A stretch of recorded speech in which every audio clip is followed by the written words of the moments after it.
Hi friends, welcome to my channel. Tamil star hero ధనుష్కి కామెడీగా చేసిన ఒక పని తనకు శాపంగా మారిందంట.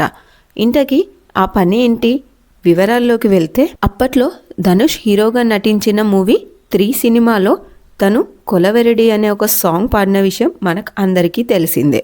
నార్మల్ ట్యూన్ మరియు ట్యాంగ్లెస్ లిరిక్స్తో రూపొందించిన ఈ పాట ప్రేక్షకులను ఎంతగానో ఆకట్టుకుంది. ఇటీవల దుబాయ్ వాచ్ వీక్లో పాల్గొన్న ధనుష్ ప్రపంచవ్యాప్తంగా సంచలనంగా మారిన కొలవెరడి సాంగ్ ఎలా పుట్టింది, ఎలా ప్రపంచ హిట్ అయింది అనే ఆసక్తికర విషయాలను అందరితో పంచుకున్నారు.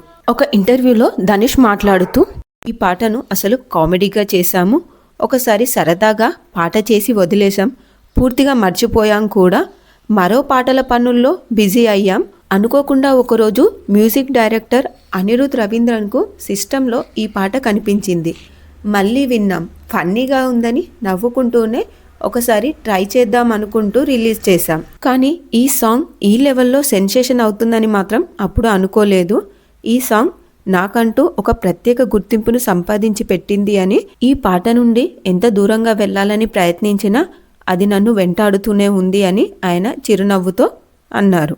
ఈ సాంగ్ పట్ల తనకు ఎంతో గర్వంగా ఉందని, ఇది తనకు ఆశీర్వాదం మరియు శాపం కూడా అంటూ ధనుష్ ఇంట్రెస్టింగ్ కామెంట్ చేశారు.